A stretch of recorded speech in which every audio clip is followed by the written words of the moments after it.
देख पप्पू, आज हम वहां आ गए जहां से कभी सोचा न था। काश तू बोल पाता दोस्त। तू बोलता तो मेरा बोझ हल्का हो जाता। तू भी मुझे अपना दुख दर्द बता पाता कि उस घर में तुझे कैसा लगता था। मौसम देख, लगता है कुदरत भी हमारे नसीब पर रोने वाली है। झोपड़ी टूटी है और पेट खाली। आज माफ कर दे भाई, आज खिलाने को एक दाना भी नहीं है। बस आज की रात भूखे ही सो जा, आंखें बंद कर ले। कल सुबह होते ही मैं कहीं न कहीं से तेरे चारे और अपनी रोटी की व्यवस्था जरूर करूंगा।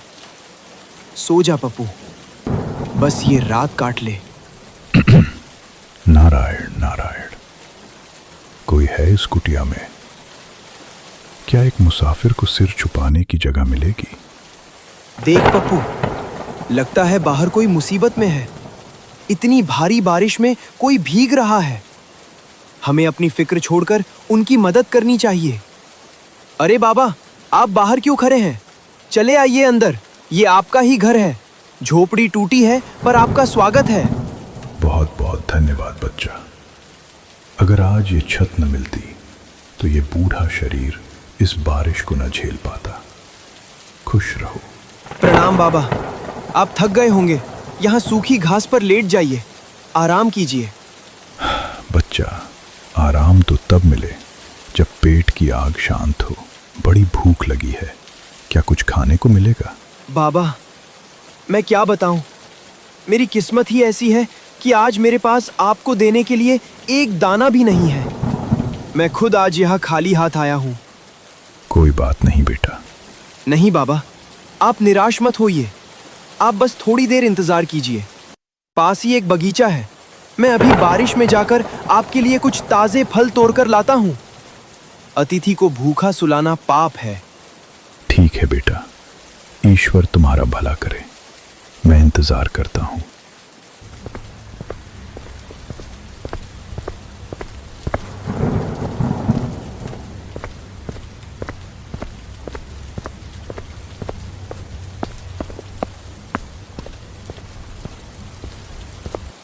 बाबा, ये लीजिए फल।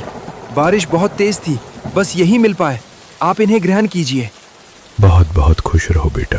पर एक बात बताओ, तुम खुद इतने निढाल क्यों लग रहे हो?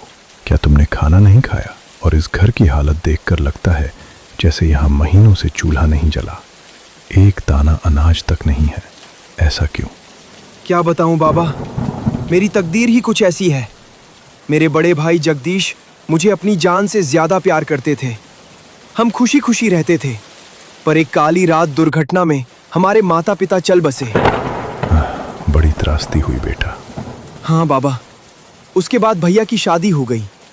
भाभी के आने के बाद सब बदल गया। वो मुझसे और मेरे इस बेजुबान पप्पू से चिढ़ने लगी। उन्हें हम बोझ लगने लगे। तो क्या इसी वजह से तुम यहाँ इस हाल में हो? आज तो हद ही हो गई बाबा।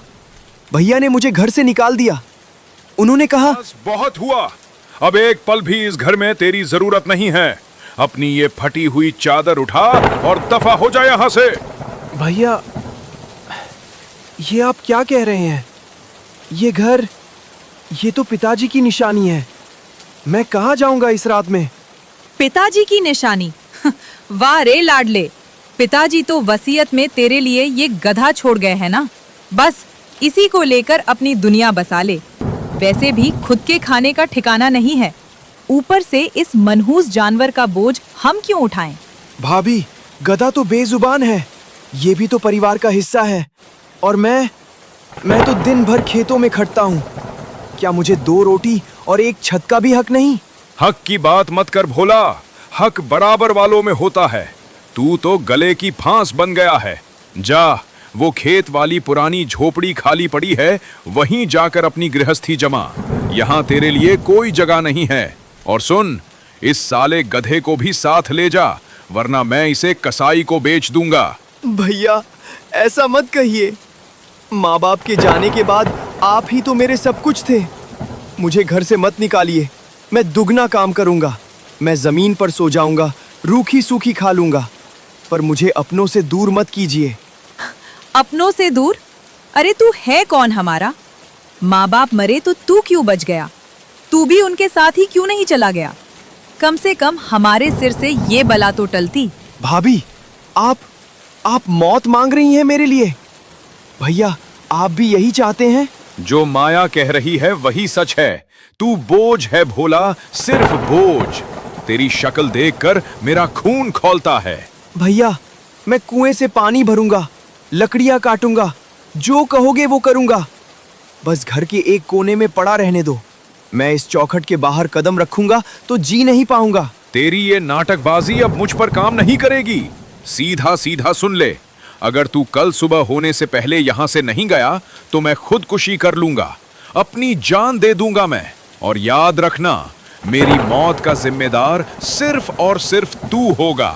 भैया, ये क्या अनर्थ बोल रहे हैं आप मेरी वजह से अपनी जान देंगे?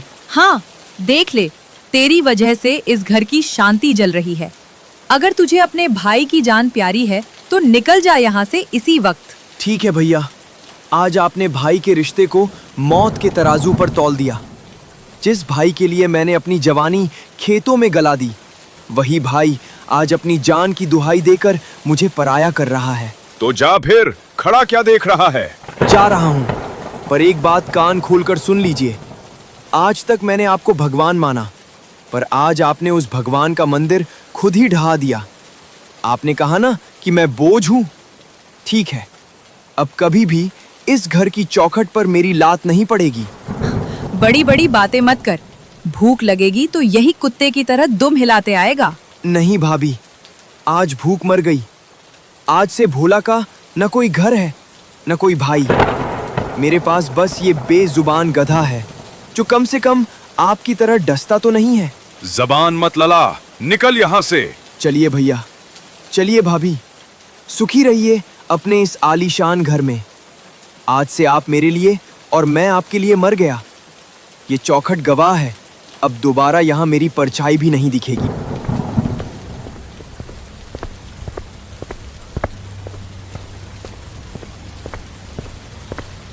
बस इसीलिए बाबा, आज न घर है न अन्न का दाना। बस ये खेत वाली टूटी झोपड़ी और ये पप्पू ही मेरा संसार है।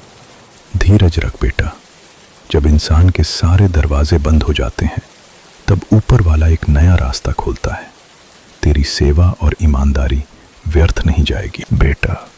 तेरी कहानी सुनकर मेरा मन भर आया। अब इस पेट की भूख शांत हो गई है। सच कहूं तो अकेले खाने में मुझे बिल्कुल अच्छा नहीं लग रहा है। ऐसा कर, ये फल तू रख ले, इन्हें कल सुबह तू और तेरा पप्पू खा लेना। मुझे अब बस नींद आ रही है। पर बाबा, आप तो भूखे थे। मेरे पास तो कल के लिए भी कुछ नहीं है, पर आज आप अतिथि हैं, आप खा लीजिए। नहीं बेटा, संतोष ही सबसे बड़ा भोजन है। तेरा प्यार देखकर मेरी भूख मिट गई। बस अब थोड़ा विश्राम करने दे। जैसा आप कहें बाबा। सच कहूं तो नींद तो मुझे भी बहुत जोरों की आ रही है। दिन भर की थकान और मन का बोझ सब नींद में भूल जाना चाहता हूं। और फिर इस बरसती रात में टपकती छत के नीचे सोने का मजा ही कुछ अलग होता है। कम से कम यहाँ वो कड़वी बातें सुनने को तो नहीं मिलेंगी। सही कहा बेटा, सो जा, गहरी नींद सो जा। ठीक है बाबा, शुभ रात्रि। पप्पू, तू भी सो जा भाई।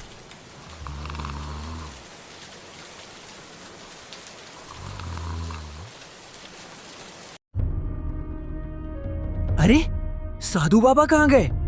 पप्पू, उठ देख, बाबा तो बिना बताए ही चले गए। रात को तो यहीं सो रहे थे। हाँ मालिक, देखो ना, कम से कम बताकर तो जाना चाहिए था। ऐसे चुपचाप जाना ठीक नहीं लगता। ए, कौन बोला? पप्पू, क्या ये तू था? नहीं नहीं, मैं शायद अब भी सपना देख रहा हूं। पप्पू, तूने बोला? फिर से बोल तो। हाँ मालिक, मैंने बोला। अरे, ये चमत्कार कैसे हुआ? मालिक, मुझे खुद विश्वास नहीं हो रहा कि मैं बोल सकता हूँ। ओह मेरे पप्पू, ये तो ईश्वर का चमत्कार है। साधु बाबा कोई साधारण इंसान नहीं थे, ये उन्हीं का आशीर्वाद है। अब मैं अकेला नहीं हूँ, अब हम दोनों बातें कर सकते हैं, दुख सुख बांट सकते हैं। सही कह रहे हैं मालिक। अब हमें किसी के आगे हाथ फैलाने की जरूरत नहीं। आप जहाँ भी मजदूरी करेंगे, मैं वहाँ आपके साथ बात करूंगा, काम में हाथ बटाऊंगा और हम दोनों मिलकर अपनी मेहनत से नया घर बनाएंगे। हाँ पप्पू, अब हम किसी के यहाँ भी मजदूरी कर सकते हैं। दुनिया देखेगी कि एक इंसान और उसका वफादार साथी क्या कर सकते हैं। चल, आज से हमारी नई जिंदगी शुरू होती है। अब हम किसी के यहाँ भी मजदूरी कर सकते हैं। दुनिया देखेगी कि एक इंसान और उसका वफादार साथी क्या कर सकते हैं। चल, आज से हमारी नई जिंदगी शुरू होती है।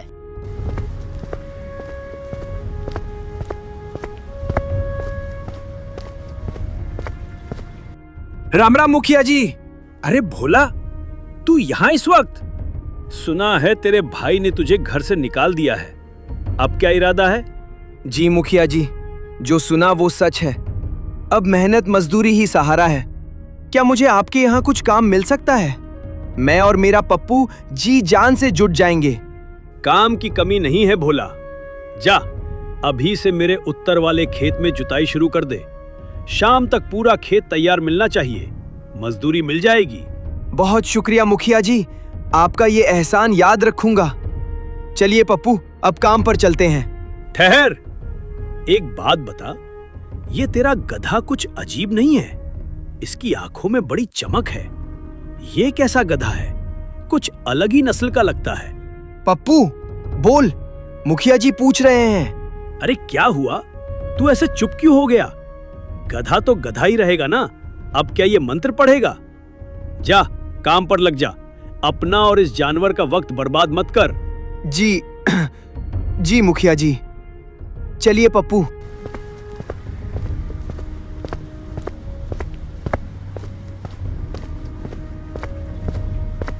अरे पप्पू, अब तो बता दे भाई, वहां मुखिया जी के सामने तूने मुंह क्यों नहीं खोला?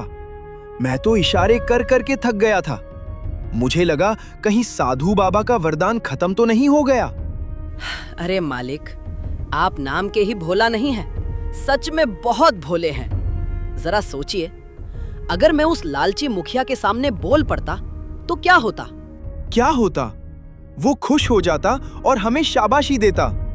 शाबाशी नहीं, वो मुझे लोहे की जंजीरों में जकड़ लेता और किसी सर्कस वाले को ऊंचे दामों में बेच देता, या फिर गांव भर में मेरा तमाशा बनाकर पैसे कमाता। दुनिया इतनी सीधी नहीं है जितनी आप समझते हैं। अरे, ये तो मैंने सोचा ही नहीं था। इसीलिए मालिक, हमें गुप्त रहना होगा। मेरी इस आवाज का राज सिर्फ हमारे बीच रहना चाहिए। जब हम अकेले होंगे तभी मैं आपसे बात करूंगा। बाहर की दुनिया के लिए मैं सिर्फ एक मामूली गधा हूं जो बोझ ढोता है। तूने मेरी आंखें खोल दी पप्पू। तू तो सच में मुझसे बड़ा समझदार निकला। तू ठीक कह रहा है, ये राज राज ही रहना चाहिए। अब बातें छोड़िए और काम शुरू कीजिए। मुखिया ने बहुत काम दिया है। हाँ भाई, ठीक है। चलो जल्दी जल्दी ये काम खत्म करते हैं और सूरज ढलने से पहले अपनी झोपड़ी चलते हैं। आज मेहनत की रोटी खाएंगे और चैन की नींद सोएंगे। बचाओ, कोई है? बचाओ मुझे, कोई मदद करो। पप्पू रुक, सुना तूने? कोई मदद के लिए पुकार रहा है। हाँ मालिक, आवाज तो साफ सुनाई दी। किसी मुसीबत की आवाज लग रही है। पर इस दोपहर में यहाँ खेत के इस सुनसान कोने में कौन होगा? आवाज तो यहीं कहीं से आ रही है। मालिक, अब देर मत कीजिए। आवाज बहुत कमजोर होती जा रही है। हमें चलकर देखना पड़ेगा। कहीं कोई कुएं में तो नहीं गिर गया या किसी जंगली जानवर ने हमला तो नहीं कर दिया।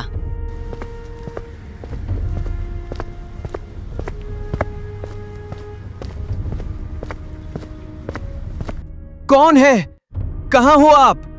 हम यहाँ मदद के लिए आए हैं, सामने आइए। मालिक, मैं यहाँ नहीं बोल सकता। आप आवाज लगाते रहिए, मैं सूंघने की कोशिश करता हूँ। अरे भाई, कोई है यहाँ? कहाँ छिपे हो? अगर सुन रहे हो तो जवाब दो। अजीब बात है पप्पू, अभी तो साफ आवाज आई थी। यहाँ तो परिंदा भी नहीं दिख रहा।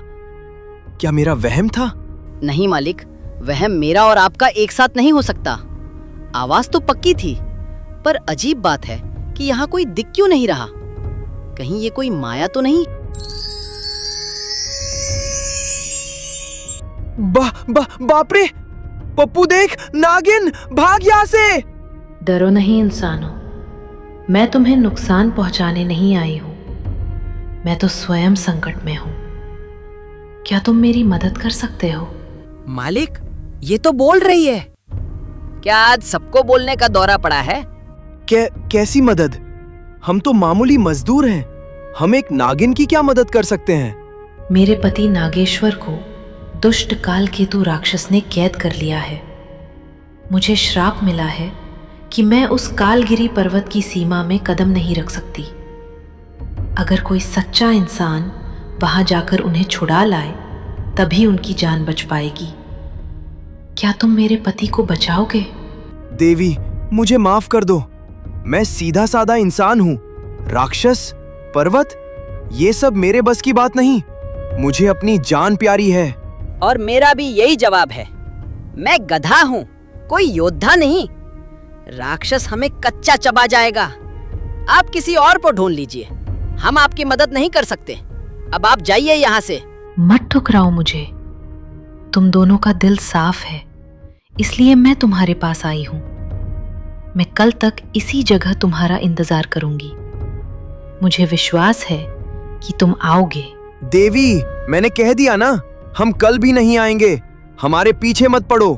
और हाँ, एक सलाह सुन लो। यहाँ इस तरह अकेले मत रुकना। इस इलाके में चोर लुटेरे घूमते रहते हैं। अगर उन्होंने तुम्हें देख लिया तो तुम्हें पकड़कर बेच देंगे या लूट लेंगे। अपनी जान बचाओ और यहाँ से जाओ।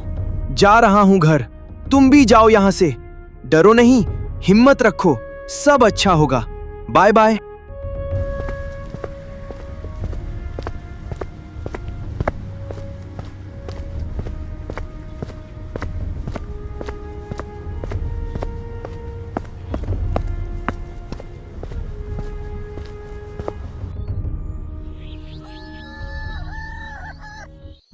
पप्पू, सो गया क्या? कहा मालिक? आंखों के सामने वही नागिन और कालगिरी पर्वत घूम रहा है। पहली बार किसी नागिन को इंसानों की तरह रोते देखा। सच कहूं तो मेरा मन कचोट रहा है। हमें उसकी मदद करनी चाहिए थी पप्पू। वो कितनी लाचार लग रही थी। सोच, अगर हमारे ऊपर कोई मुसीबत आती और कोई मदद न करता तो? बात तो आपकी ठीक है मालिक, पर डर भी तो लगता है। अगर ये कोई माया जाल हुआ तो? क्या पता वो राक्षस कालकेतु हमें देखते ही चट कर जाए। देख पप्पू, अगर माया जाल भी हुआ तो भी हम सच जानना चाहेंगे। कल सुबह हम उसी जगह जाकर देखेंगे कि क्या वो सच में हमारा इंतजार कर रही है। अगर वो वहीं मिली तो इसका मतलब उसका दुख सच्चा है। तब हम उसकी मदद जरूर करेंगे। ठीक है मालिक, आप जैसा कहें। अगर वो अपनी बात की पक्की निकली और सुबह वही मिली तो मैं भी अपनी पीठ पर आपको बिठाकर कालगिरी पर्वत तक ले जाने को तैयार हूँ। आखिर जान तो एक दिन जानी ही है, क्यों न किसी अच्छे काम के लिए जाए। शाबाश मेरे दोस्त, तूने मेरा दिल जीत लिया। चल अब थोड़ा सो जाते हैं, वरना कल थकान की वजह से चल भी नहीं पाएंगे। हाँ मालिक, सो जाइए। कल सुबह का सूरज हमारे लिए एक नया और खतरनाक रास्ता लेकर आने वाला है। शुभ रात्रि।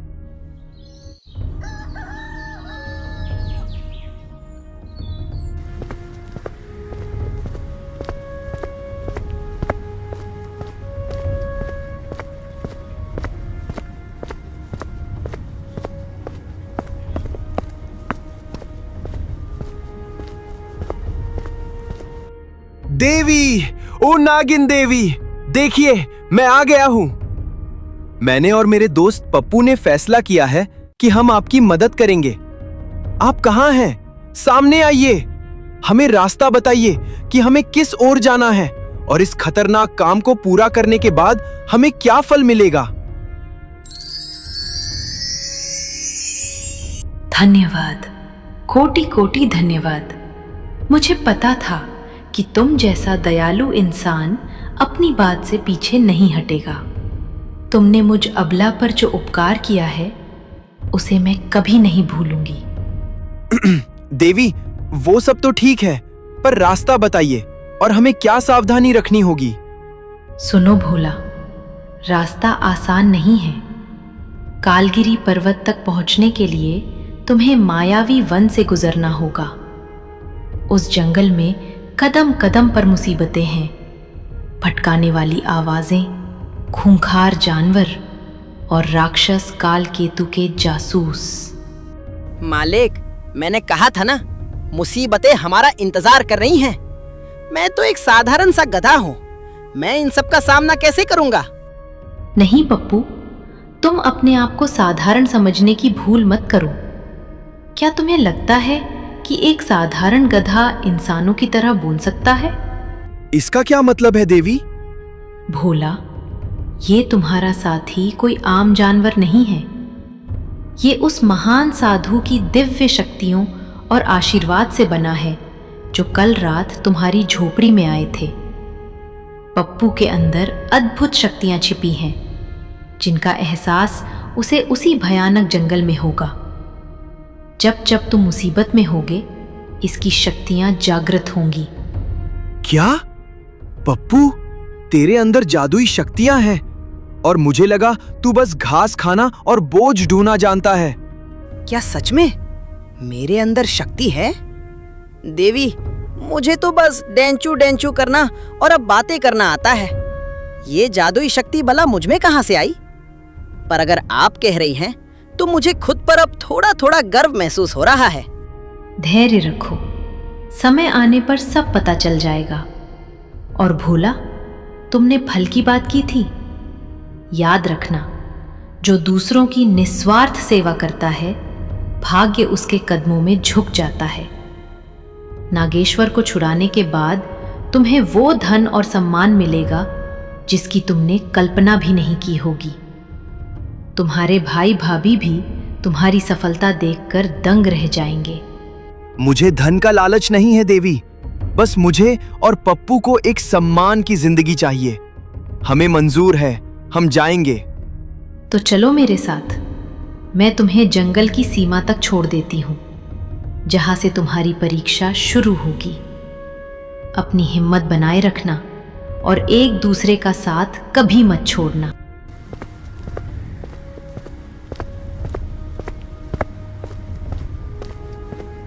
ठहरो, आगे बढ़ना मना है। यहां से आगे सिर्फ मौत का सौदा होता है।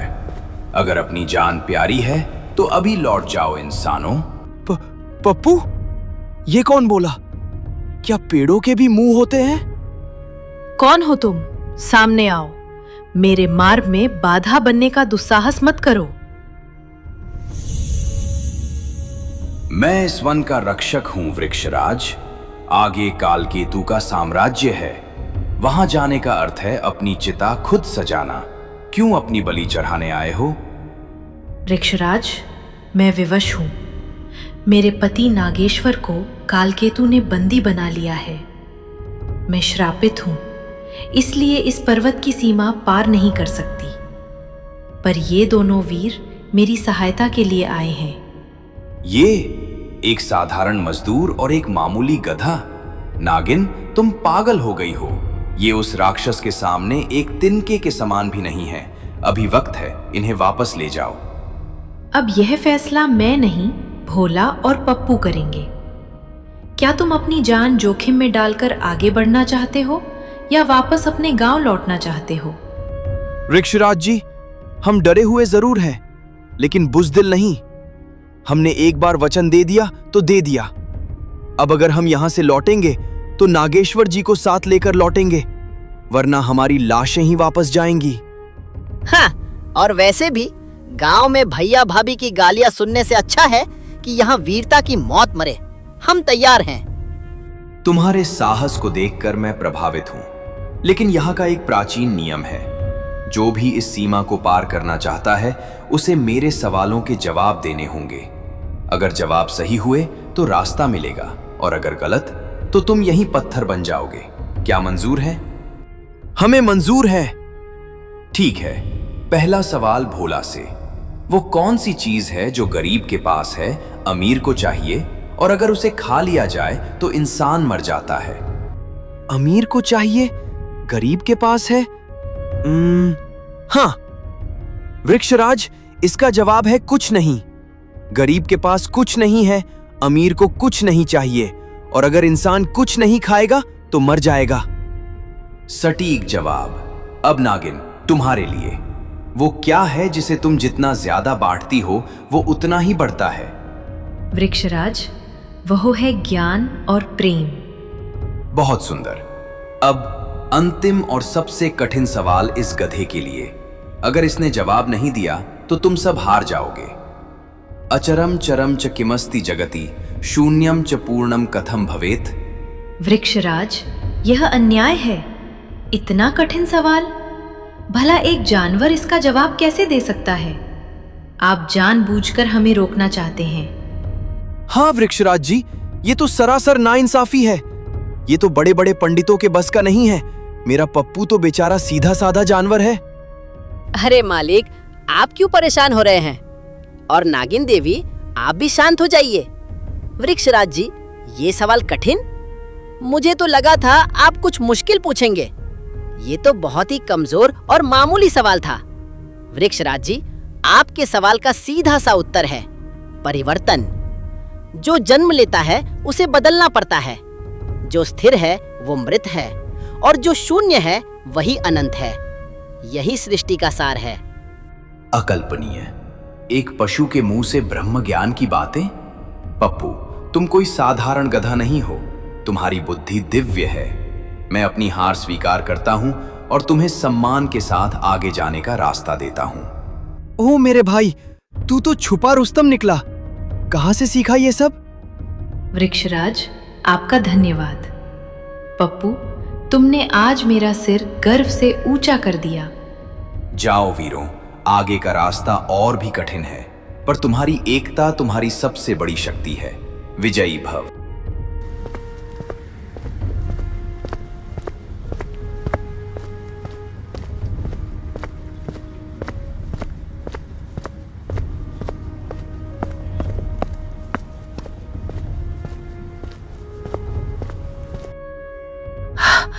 भोला, मुझे कुछ हो रहा है। मेरी शक्तियां जमींदोज हो रही है। ऐसा लग रहा है जैसे कोई मेरी आत्मा को जकड़ रहा है। देवी, आप ही नहीं, मेरी आंखों के सामने अंधेरा छा रहा है। मेरा शरीर पत्थर का होता जा रहा है। पप्पू, मुझे बचाओ, मैं हिल नहीं पा रहा हूं। क्या? आप दोनों को क्या हुआ? मुझे तो कुछ भी महसूस नहीं हो रहा। मुझे तो ऐसा लग रहा है जैसे मैं और भी ताजा और शक्तिशाली हो गया हूँ। शिकार, मेरा शिकार खुद ब खुद जाल में फंस गया। बेवकूफो, तुम्हें क्या लगा कि कालगिरी की सीमा में कदम रखोगे और मेरी नजरों से बच जाओगे? अब तुम दोनों की बलि काल केतु के चरणों में चढ़ेगी।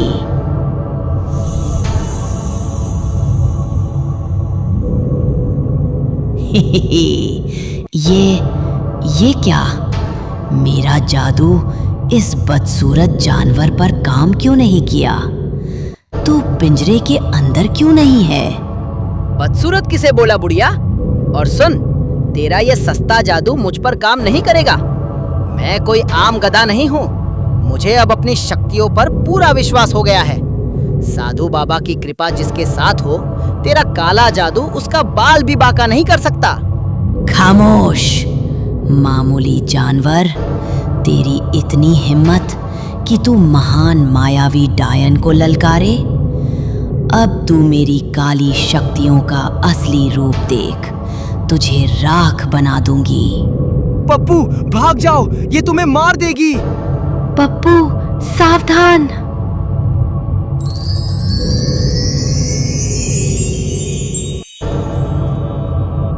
बस इतना ही था? अरे इससे तेज तो मेरे गांव की मक्खियां काटती हैं। कुछ और नया दिखाओ बुढ़िया, बहुत बोरियत हो रही है। नहीं, ऐसा नहीं हो सकता। मेरी शक्तियों का असर त्रिलोक में कोई नहीं काट सकता। तू कौन है? तू कोई साधारण गधा नहीं है। तू कोई देवता है या कोई सिद्ध पुरुष? मैं तेरा काल हूँ। अगर चाहती है कि मैं तेरी ये टेढ़ी गर्दन न तोड़ दूं, तो चुपचाप मेरे मालिक और नागिन देवी को आजाद कर दे, वरना आज इस जंगल में तेरी हड्डियों का ढेर लग जाएगा। मुझे जाने दो, मुझे माफ कर दो। मैं समझ गई, तुम दिव्य शक्तियों की स्वामी हो। मैं तुम्हारे रास्ते में कभी नहीं आऊंगी। पप्पू, तूने तो कमाल कर दिया। आज अगर तू ना होता तो हम उस डायन की हांडी में उबल रहे होते। पप्पू, अब मुझे 100% विश्वास हो गया है कि तुम ही नागेश्वर को मुक्त कराओगे। तुम्हारी शक्तियां जागृत हो चुकी हैं। अब आगे का रास्ता और भी विकट है, पर तुम दोनों अजेय हो। अब हमें कोई नहीं रोक सकता। देवी, बताइए अब कहाँ जाना है? देखो, वो काला पहाड़, वही कालगिरी है। यहीं से उस खूंखार जंगल की शुरुआत होती है, जहाँ कालकेतु का महल है। अब मैं यहाँ से आगे एक कदम भी नहीं बढ़ सकती। श्राप की दीवार शुरू हो गई है। अब जाओ वीरों, अपनी किस्मत और न्याय के लिए लड़ो। चलिए मालिक, आज इस गधे की ताकत पूरी दुनिया देखेगी। आज कालकेतु की लंका में आग लगाने का वक्त आ गया है। जय साधु बाबा की। चलो पप्पू, विजय की ओर।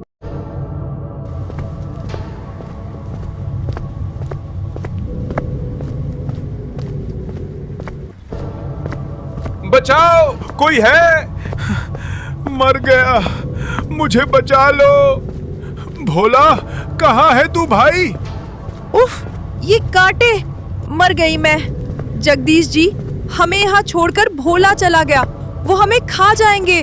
बचाओ! पप्पू रुक, सुना तूने? ये तो भैया और भाभी की आवाजें हैं। ये इस भयानक जंगल में कैसे आ गए?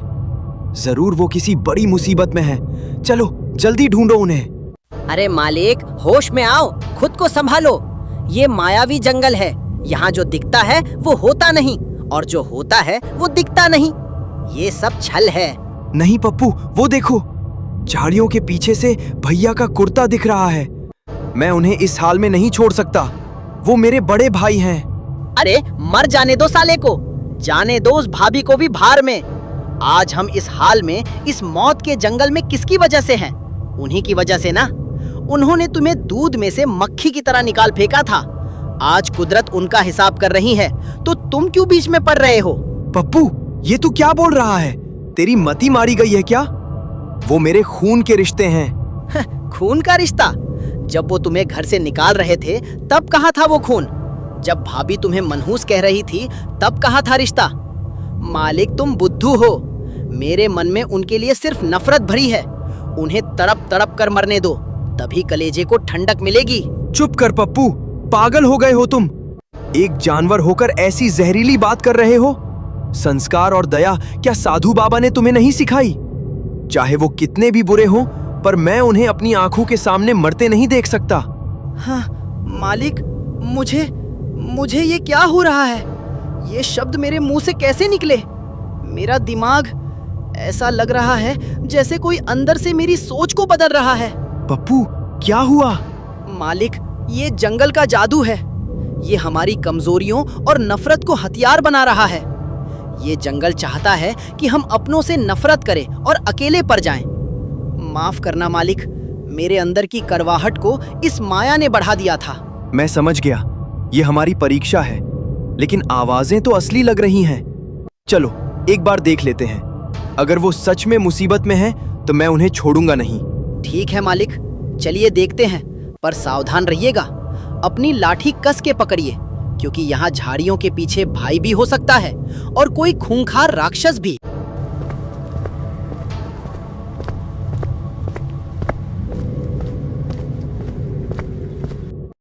स्वागत है भोला, और उसके चतुर गधे का भी। क्यों, अपने भाई और उसकी उस जहरीली पत्नी को ढूंढ रहे हो क्या? तुम मेरे मन की बात कैसे जान गए? और मेरे भैया भाभी को छोड़ दो दुष्ट, मैंने तुम्हारा क्या बिगाड़ा है? मूर्ख, मैं कालकेतु हूं। इस ब्रह्मांड की हर नकारात्मक सोच मेरी शक्ति है। तेरे मन की पीड़ा, तेरे भाई का लालच और तेरी भाभी की नफरत, ये सब मेरे लिए खुली किताब है। मैं सब कुछ जान सकता हूं।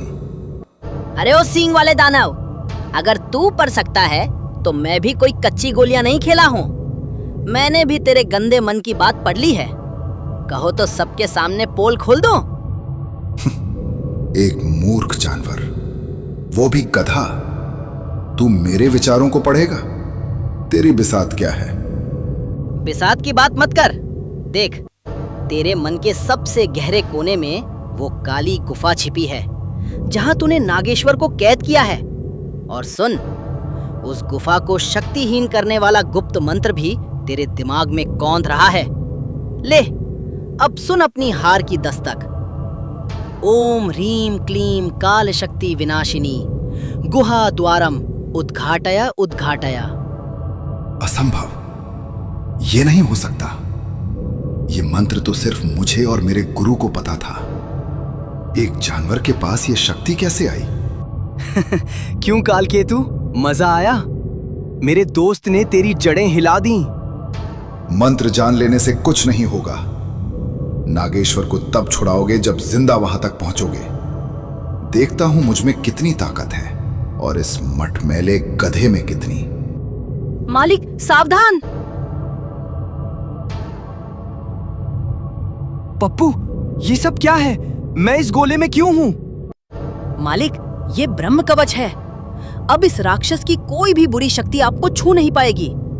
आप बस वहीं खड़े होकर तमाशा देखिए। अपना ध्यान रखना भाई, ये बहुत मायावी है। चिंता मत कीजिए मालिक। रुकिए, आज इसे इसकी नानी नहीं, इसकी अम्मा याद दिलाता हूँ। ओ कालकेतु, शुरू करें? तू बचेगा नहीं। तामसिक माया प्रकट हो।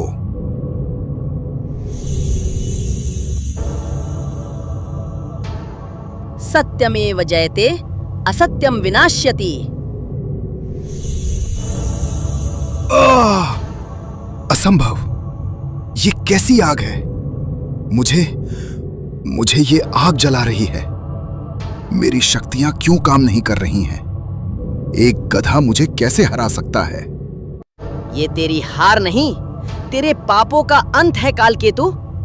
तूने एक पत्नी से उसका पति छीना, एक भाई को बेघर किया। आज वो साधु बाबा की शक्ति तुझे राख बना देगी। नहीं, मेरी माया, मेरा साम्राज्य। मारो इसे पप्पू, खत्म कर दो इस अंधेरे को। सुनो मालिक, हमारे पास वक्त कम है। इससे पहले ये जंगल खत्म हो जाए, हमें यहाँ से जल्दी उस गुफा की तरफ चलना होगा।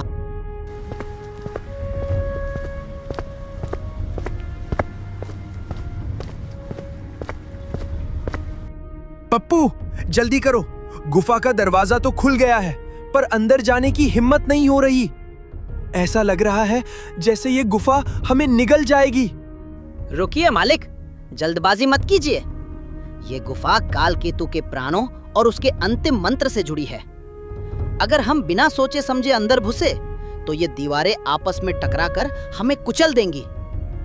मुझे उस गुप्त मंत्र का उल्टा जाप करना होगा ताकि इसकी शक्ति शून्य हो जाए।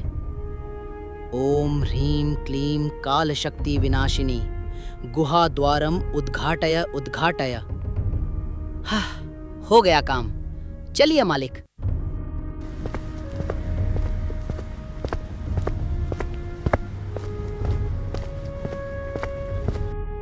ओह, मैं आजाद हूं। तुम दोनों कौन हो? इस नरक में मुझे बचाने वाले तुम वीर, तुम्हारा धन्यवाद कैसे करूं? नागराज, धन्यवाद और परिचय का वक्त बाद में आएगा। पहले यहाँ से निकलिए। कालकेतु के मरते ही ये पूरी माया खत्म होने वाली है। ये पहाड़ और ये जंगल कुछ ही मिनटों में जमीन में धंस जाएगा। अगर हम तुरंत नहीं निकले तो हम सब यही दफन हो जाएंगे। हाँ महाराज, पप्पू सही बोल रहा है, चलो। रुकिए, बाहर भागने का समय नहीं है। ये जंगल अब एक दलदल बन चुका है। तुम पैदल नहीं निकल पाओगे। मैं अपनी बची हुई शक्तियों का उपयोग करता हूँ। मैं तुम सबको यहाँ से गायब करके सीधे सुरक्षित स्थान पर ले चलूंगा। कहाँ महाराज? नागलोक की सीमा पर, जहाँ मेरी पत्नी नागेश्वरी हमारा इंतजार कर रही है। तुम सब अपनी आंखें मूंद लो। जब तक मैं न कहूं आंखें मत खोलना, वरना तुम इस शून्य के रास्ते में खो जाओगे। सुना मालिक, आंखें बंद कर लीजिए। पप्पू और भोला की जोड़ी अब सीधे उड़ान भरने वाली है। स्वामी? नागेश्वरी। पप्पू देख, आखिर जीत हमारी ही हुई। हाँ मालिक, और अब देखिए असली इनाम तो अब शुरू होगा। स्वामी, ये वही वीर हैं जिन्होंने अपनी जान हथेली पर रखकर आपको काल केतु के चंगुल से छुड़ाया है। अगर भोला का साहस और पप्पू की बुद्धिमानी न होती तो मैं कभी आपको वापस न पा पाती। भोला, पप्पू, तुम दोनों ने जो उपकार मुझ पर और पूरे नागवंश पर किया है, उसका मोल चुकाना असंभव है। फिर भी मैं तुम्हें खाली हाथ नहीं जाने दे सकता। मांगो भोला, क्या चाहिए तुम्हें? अपार धन दौलत, सोने चांदी के महल या लंबी आयु? जो मांगोगे वही मिलेगा। महाराज, मुझे धन दौलत का मोह नहीं है। सोना चांदी तो आज है, कल चला जाएगा। अगर आप देना ही चाहते हैं तो बस मेरे भैया भाभी को वापस पहले जैसा कर दीजिए। इनकी बुद्धि पर जो लालच और ईर्ष्या का पर्दा पड़ा है, उसे हटा दीजिए, ताकि हम फिर से एक खुशहाल परिवार की तरह रह सकें। इतना बड़ा दिल, जिन्होंने तुम्हें घर से निकाला, तुम उन्हीं का भला मांग रहे हो। धन्य हो तुम भोला। तथास्तु। आज से तुम्हारे भैया भाभी के मन से सारा मैल साफ हो जाएगा और वे तुम्हें फिर से वही पुराना प्यार देंगे। और तुम पप्पू, तुमने तो अपनी शक्तियों से काल केतु को धूल चटा दी। तुम्हें क्या चाहिए? क्या तुम हमेशा के लिए इंसान बनना चाहते हो? नहीं महाराज, इंसान बनकर मैं क्या करूंगा? इंसानों से ज्यादा अकल तो आजकल हम जानवरों में है। मेरी मुराद अभी उधारी रहने दीजिए। जब कभी भविष्य में कोई बड़ी मुसीबत आएगी, तब मैं आपसे अपनी मन की मुराद मांग लूंगा। अभी तो बस आज्ञा दीजिए, हम वापस अपने गांव और अपने मालिक के घर जाना चाहते हैं। जैसी तुम्हारी इच्छा। तुम दोनों की जोड़ी युगों युगों तक याद रखी जाएगी। अलविदा दोस्तों, हम बहुत जल्द फिर मिलेंगे।